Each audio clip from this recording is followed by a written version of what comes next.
Stop. Don't buy that Pix package or all access. Wait, what? Yep, don't click add to cart until you check out our new deals page at both WagerTalk and Sports Memo, where you can find all the latest offers, promotions, and coupons available all in one place.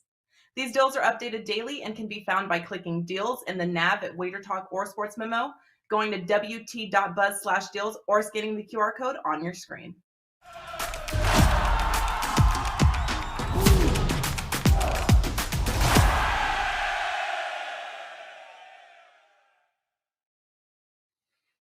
Welcome into First Pitch, WagerTalk's premier MLB betting show. I am Drew Martin, joined by Ariel Epstein and Adam Trigger. We're breaking down 3 games on tonight's slate. We got best bets at the end, and of course, strikeout props from the queen herself, Ariel Epstein, at Ariel Epstein on Twitter. Find her on MLB Network, also on Yahoo Sports, and right here on Wednesdays for First Pitch. Ariel, happy Wednesday to you. Welcome on in. Happy Wednesday. There is nothing better than just in the middle of my day getting to do a show with some of my favorite people. So I'm pumped to be here. I also totally forgot to send in my best bet on Slack. So to the producers, I'll be sending that to you when I'm off cam. Thanks, guys. Hey, that's okay, Ariel. We still got, about 15 minutes until we're there. So you got some time to decide as we're going down, talking to a little Trig here. Adam Trigger at Top Flight SI. Trig, what's up, man? Welcome in. What's going on, Drew? Just happy to be on cam right now. We got it figured out. I'm here, ready to talk baseball with 2 of my best friends. Hopefully we find some winners. I got a day game that I'm going to give out in a little bit. It's going to be a good show. Absolutely, man. Not too long to wait for that best bet day game, but we got one tonight. A little happy hour special here. Padres and Phillies. Ariel, we can start off with you first. Blake Snell, Zach Wheeler. Got a good, at least big name pitching matchup here. Snell coming from the left side.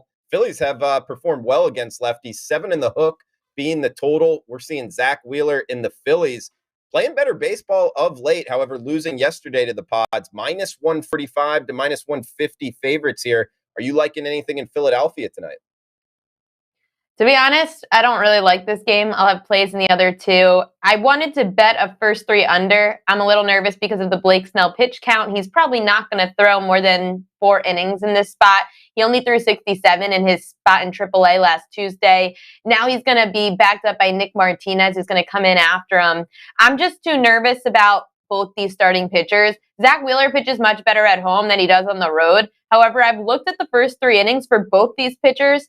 It's not good. They go over 2.5 more than they don't, with the total dropping from 8 to 7.5 overnight. In addition to both these pitchers just being pretty shaky when it comes to the first 3 or first 5 innings, it does not lead me to wanting to bet that first 5 under or the first 3 under. I'm going to stay away. If anything, if you could find an under 5.5 on the starter for the Padres, Blake Snell strikeout prop, maybe you take that under because of the pitch count. It is his first start of the season after having a groin injury, which set off his season for the last couple of months. It set it back.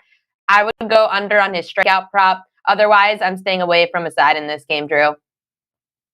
Good stuff, Ariel. I just have a follow-up question to you for the people kind of new to strikeout props here. You bring up Blake Snell. It's kind of a tricky handicap overall for the full game. Also for a strikeout prop, you bring up the fact, kind of making the step up here for the minors with a pitch count. The market as good as anybody in terms of K props. What's your, outlook for when a sports book will release a K prop? What do you think it would be? What sports books, just kind of off the top of your mind, would be kind of leading that marketplace? I would say, first off, for someone like Snell, it's going to be a lot different because it's his first start of the year. There's a lot of questions about how long he'll stay in. That's going to impact the number. Typically, with the Phillies being 9th highest K rate and the 4th highest against lefties, this number on Snell would probably be a 6.5 at least for a normal season or a normal game. Because Snell is only on his first start of the year, he's probably going to be on that pitch count where he pitches an inning or 2 less than normal. That's why you're seeing it at 5.5, which is still pretty low. I just, based on the numbers with him having 3 and 9 strikeouts last year against the Padres, against the Phillies, there's a good chance that with the pitch count, he would just go under. When it comes to talking about different sports books, Drew, I'll probably get in trouble, so I can't really talk too much about them. But there are certain sports books that are quicker than others to put strikeout props out. And if you start monitoring the market or you DM me, I'll let you know. But I can't really say it publicly. No, my bad for putting you on the spot like that. I was just because it's a tricky spot, and I know that some sports books kind of hold off and almost like don't release a K prop in some instances, which is kind of a little bit also off-putting. came up at 5.5, and then it went back, and then they took it off the board, which is always a little sketchy. Right. That's what. Yeah, towards my question there, it's kind of a tricky, a little sticky situation here. But we got Adam Trigger. Not sure if you're interested in betting this K prop, Trig, or maybe the game side total. What are you thinking in Philadelphia? I'm not really a K prop guy, Drew, so I don't have a great opinion on that. But I don't think it's a stretch to think Snell pitches good for the time he's in here.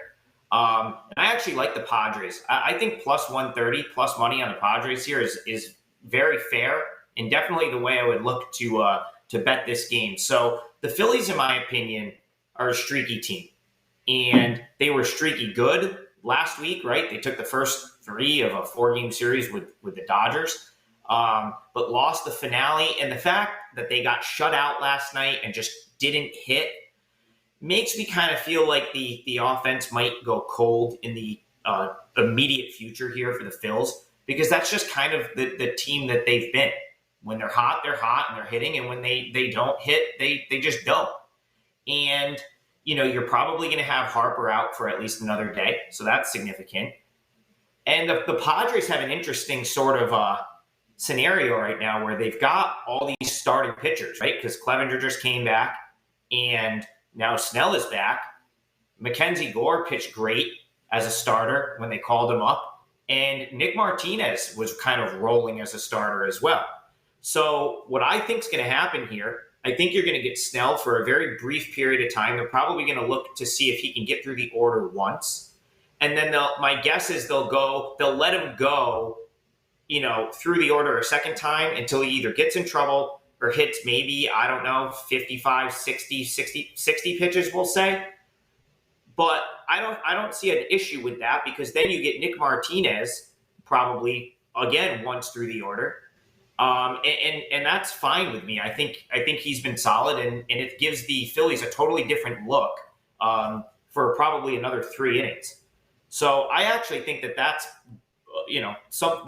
a pitching scenario I want to back. And then Zach Wheeler, he's been up and down. So at a plus price, I'd be willing to oppose him. And and the Padres, neither of these bullpens have been great, but I think when the Padres, now that they're healthy, they've got some of their starters back, I think the Padres bullpen is going to be better than the Phillies bullpen going forward.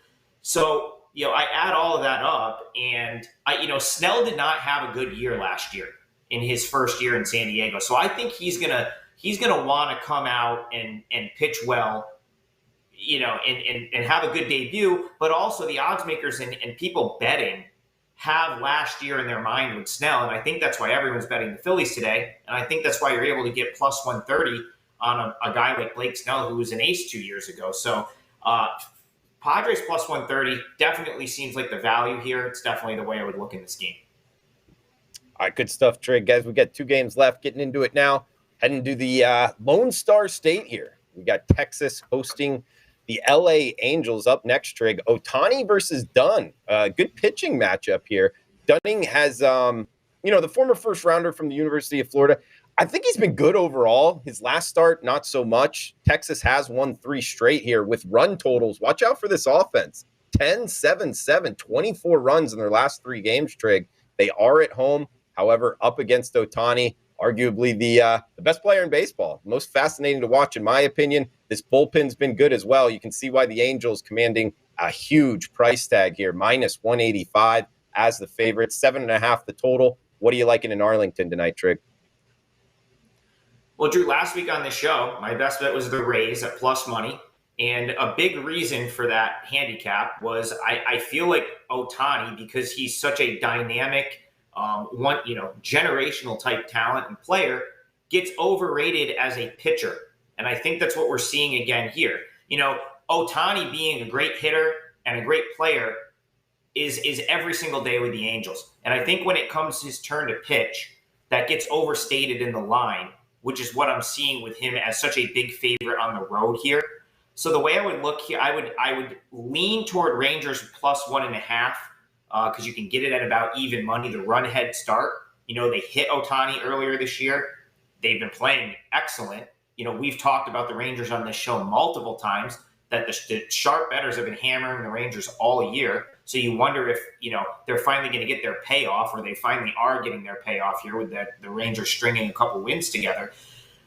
The apprehension here for me is Dunning has been slammed by the Angels. So the Angels have really had his number.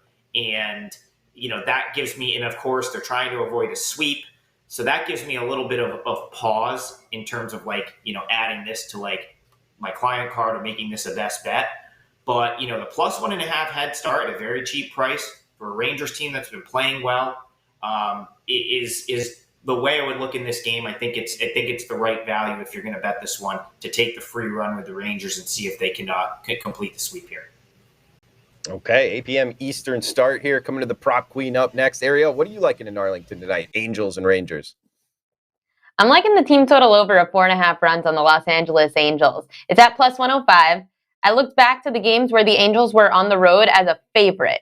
The away team total for the Angels the away team total when they're favored on the road, they're averaging just over 5 runs per game. The Angels are favored in this spot, and the line's moved in their favor from minus 165 to minus 175. Although the Rangers starter, Dane Dunning, has done a fairly okay job this year. If you look at his 4 starts against the Angels, he's got an ERA above a 7. The Angels also have the 6th best OPS this year on the road and the best OPS with runners in scoring position. I'm going with the team total over of 4.5 runs on those Los Angeles Angels tonight, Drew. I like that stat, Ariel. And of course, being in the same division here, we do get kind of that sample size of pitcher versus the opposition lineup. Pretty good amount of plate appearances for both of these guys. We do have one game left. Ariel, I wanted to ask you a question. We only get you once a week here. So, if you guys follow her on Twitter, on Instagram, you saw she was there at the MLB Network studios. What was that like? Can you take our viewers into your experience there? I saw you taking pictures with Cliff Floyd, kind of a lot of celebrities there. What was that like? It was amazing being at MLB Network. It was the first time that I've done a studio show since pre-pandemic.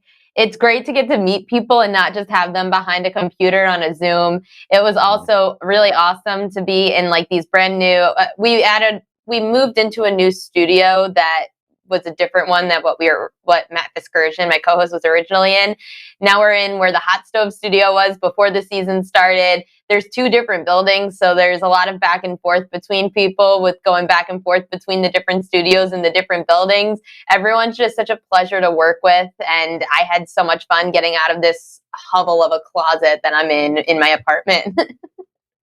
Yeah, there's some advantages to the studio for sure, and in terms of just kind of coming off the camera. But hey, we love having you here on Wednesdays, guys. Give her a follow on Twitter at Ariel Epstein, on Instagram as well. She takes kind of you behind the scenes in some of those shows, so it's really cool to watch. Also, Trig on Twitter at Top Flight SI. I'm on Twitter at Drew Martin Betts. We got last game up here. Ariel, coming back to you first, we get the White Sox and the Royals. Giolito versus Greinke, total of 8, minus 150. That's the Sox as the heavy favorite. Two kind of bad bullpens is what jumped off the page at me. Seeing this total of 8, I was looking towards the over. Interested in your thoughts, though, in the AL Central tonight, Ariel. This one's my fishy line of the day. The White Sox had the line moved 10 cents against them, despite getting 80% of bets and 89% of money. That means money's coming in on the Royals. The only reason I could see why the money would come in on the Royals is because their starter, Zach Greinke, pitched much better at home to start the year than he did on the road. He's had 4 straight road starts. Haven't seen him at home since April 21st.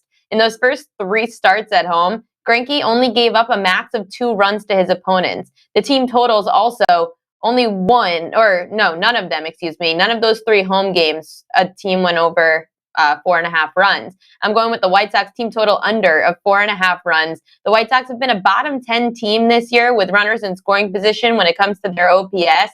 The White Sox also are averaging just over 3 runs per game when on the road this year. They're not as good this season when scoring runs in general, but on the road it gets even worse. Kansas City also 6-12 over under when playing at home. So Kauffman Stadium is hitting to the under at 67% this season. If it's going to hit to the under, that means that less runs are going to be scored than the book is thinking. And I'm going to go by fading the White Sox because of the line movement. I don't want to bet the Royals solely because the Royals don't score with runners in scoring position very well. They're bottom 5 in the league. Their bullpen's bottom 10 in the league. I don't trust the Royals to win or even come close to getting a win. I'm just going to go fade the White Sox lineup because Greinke's better at home. So give me the team total under of 4.5 runs at -125, Drew. Good stats there, Ariel. Glad I asked in terms of looking towards this over. Trig, what are you thinking there? She makes some great points towards this under. 2 not very good bullpens, however. Ariel touched on it. I mean, this White Sox lineup, especially the last week, one of the worst in baseball. What are you thinking tonight in Kansas City? Yeah, so for this game, I lean toward the over in this game for a few reasons. One, definite sharp money in the market on the over right now. And I think that has a lot to do with the fact that these 2 teams played a doubleheader yesterday. Burned through some relief pitching, specifically I'm going to butcher his name, but I think it's Piamps for the Royals. I'm bad with names. Probably can get us the pronunciation of that. But he pitched 3 innings yesterday, so he's probably not available for the Royals. And Ariel's right, Kansas City's bullpen not great. So you take one of their better relievers out of the mix, and you could have a situation where there's opportunity for the White Sox to score late. I don't disagree with the Royals kind of, being the side here because they have great numbers against Lucas Giolito. He's coming off of COVID, missed a couple days. I don't think he missed a start per se, but he got bumped back a few days. I think he last pitched on the 10th. So, so the Royals historically have good numbers against him. And, Greinke's, he's good. He got lit up his last start, of course. But, he's been better at home, but he's still been, this is in the division. I know he's just moved back to the Central, but he's been around forever. So the White Sox have seen him. And I think they can do enough damage to not justify this being over 8, right? Like over 8 kind of is reserved, in my opinion, for like ace versus ace or fringe ace versus fringe ace, which Giolito and Greinke probably are. But I think you look at the fact that White Sox used 4 relievers in the first game yesterday, probably 6 in total. Royals burned through one of their better relievers in the doubleheader, and now they have to play again. And there's reason to believe that both teams could hit the opposing team's starter. 8 runs seems light there. So when I kind of add that all up and look at what the market's doing, I think this one, 4-4 isn't out of the question. And if you get there, it's a win. So I look toward the over in White Sox Royals today. Two good handicappers.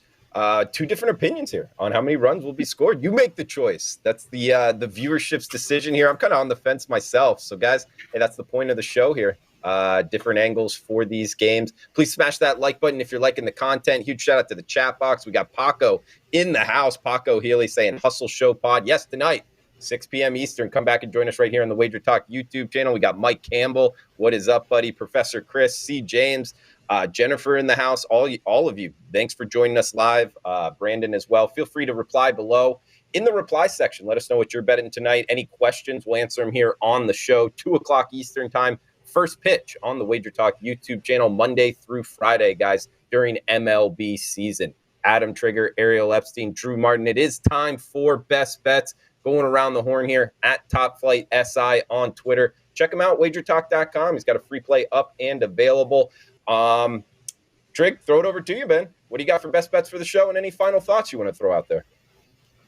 Well, Drew, my final thought this morning in the KBO had one of the most ridiculous endings to a baseball game I think I've ever seen. Curious to see if either of you guys have ever seen this. A team had bases loaded, walk-off single, and the runners on second and first ran to celebrate the walk-off and never touched the base. The left fielder threw the ball in, and they doubled them off to get out of the inning. So the run doesn't score because the bases were loaded, which means there's force outs.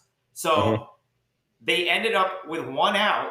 Instead of a walk-off hit, it was an inning-ending double play, and the other team goes on to win the game in the 12th inning.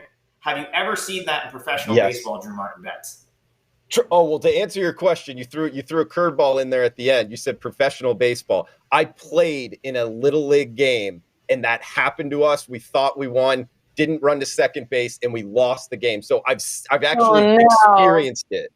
But in a professional game, no, I've never seen it, Trig. I don't know, Ariel. What about you?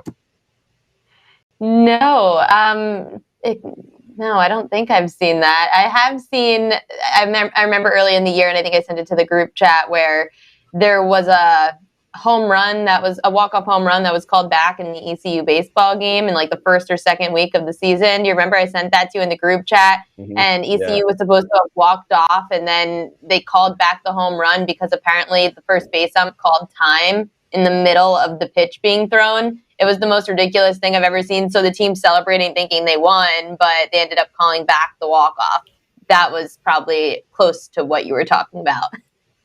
Okay. And now I'm just over here thinking, how many times has that actually happened, but the other team wasn't heads up enough to go and make the play, right? Like they just sulked and walked off the field, and celebration went on, and they went on their way. It was just a wild I've seen some things like really called back before. I've just never seen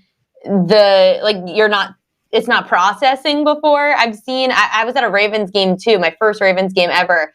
They called the field goal attempt no good. Ravens thought they won the game. Then they replayed it and called everyone back onto the field and said, actually, no, it was good. And they made everyone play in overtime. Like it was one of those kinds of things. But again, never something where it's just not in their brain. Wild ending. But yeah, that's the best thing about like sports. There's like always a first. Like I've watched thousands of baseball games, and it's like, there's always something that it's like, wow, I've never seen that before. But in the best bets, I'm going back to the well with the Rockies. I'm taking the +1.5. Last 2 days, 5% plays for me at WagerTalk. I hit on Monday. It was a 7-6 final, so my +1.5 Rockies to cash. Last night, fell short. Rockies had a nice little comeback going. Thought Charlie Blackmon was going to bloop in a single that would have made it 10-8 with a chance to win, and Slater made a diving catch to end the game in center field, so it was a 10-7 final.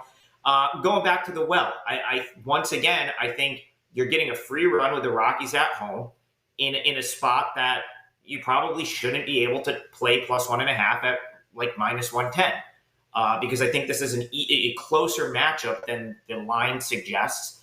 And I think you're being forced to pay a big-time premium with the Giants because they have a lengthy winning streak against the Rockies, and they've now won 5 times against the Rockies this year. Logan Webb goes for the Giants here. He didn't see the Rockies last time when they played last week, but they saw him last year, and they hit him hard. And I looked at Logan Webb's he's faced 2 opponents that have already seen him this year. He faced the Nationals back-to-back and the Cardinals back-to-back. And the second time seeing Webb, he was considerably worse. Only struck out 1 guy against the Cardinals in the second time they saw him. And the Nats, of all teams, racked up 11 hits against him in the second meeting earlier this year. So I'm hoping that because the Rockies have seen some of Webb, they hit him hard last year, that maybe they can replicate that performance here. Because it hasn't been the offense for the Rockies that's been the issue. It's been the starting pitching. 1-6 with a 7.62 ERA for starting pitchers over the last 9 games, which is dreadful. And I'm just going to bank on Kyle Freeland. He's a veteran. He's pitched at Coors Field his entire career. I'm going to bank on him. He's a 4.24 career ERA guy. I'm going to bank on him having a bounce-back start and giving me 5 or 6 respectable innings here. Because I think if that's the case, the Rockies are going to be right in this game. The Giants, this Giants bullpen is really not great, and the numbers kind of confirm that. And the Rockies have been able to get some runs off the pen, and they've used just an astronomical amount of bullpen innings over the last 4 or 5 days. So, I add all of that up. Rockies at home, they're going to want this game. Like they've got to be sick of losing to the Giants. And I still think the Giants are overvalued. So because the Rockies, they play close games, they blow close games, I'm going to take that +1.5 at -110. But I think the Rockies probably win here, finally avoid the sweep, get off, break this lengthy losing streak against the Giants. But my best bet, 4% play, Rockies +1.5. Guys, for my best bet, I'm heading to Philadelphia, the happy hour special. We hit it at the top. Blake Snell versus Zach Wheeler. Zach Wheeler listed here. The Phillies are -150, -145 for the game. I'm actually going to bet him first five, -150. I bet him on the last night. Of course, first five's not out, but for the full game. And I'm going to touch him here. In Vegas, it's -150. It looks like offshore is up to his height. It's -160. But really, guys, Philadelphia playing better baseball. Yesterday, they did lose. However, it was their first game back after the road trip. That's kind of a fade spot. I think they get back to their lineup hitting well. 120 weighted runs created number. The weighted runs created plus number the last week here. Their offense seeing it well. And I think Zach Wheeler, look, coming into this season, the velocity dropped. It's since returned. He's pitching a lot better of late. And this lineup, top 7 in baseball versus lefties. Blake Snell, of course, coming from the left side. I just want to stay away from this Phillies bullpen, one of the worst in baseball, and the Pods pen is actually pretty good. So that's why I'm going first five here, paying 5-10 cents more to do so. Still, I think it's the right side. So I'll go Philadelphia first five, -150. That's available in Vegas. Looks like -155 offshore. But we got Ariel Epstein here, guys. Follow her on Twitter, on Instagram at Ariel Epstein. Find her at MLB Network, Yahoo Sports as well. And on Wednesdays right here on First Pitch. Ariel, any final thoughts for the show? And what's your best bet? Best bet today is the under 4.5 on the Cleveland Guardians starter, Cal Quantrill. It's already dropping to 3.5 since we've been on the show. If you could still get that 4.5 number and bet the under, go do it. I got it this morning under -134 at 4.5. It already is juiced in some spots to -160.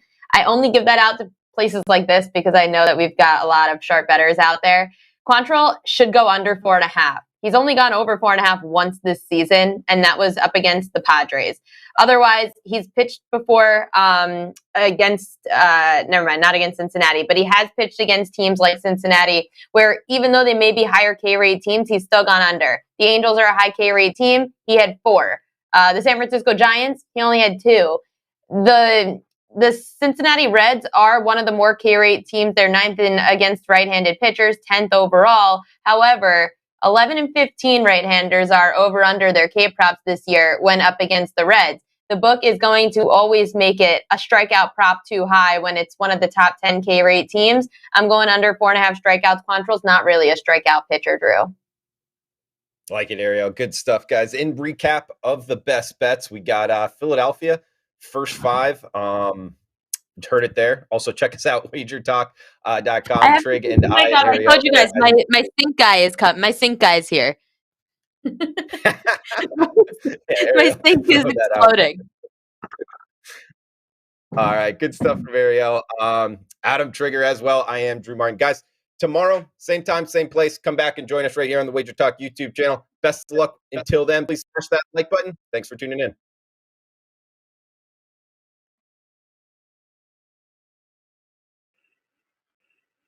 Tuesdays is known as $2 Tuesdays at WagerTalk.com and SportsMemo.com, where you can get the hottest handicappers' best bet or daily package for only $2.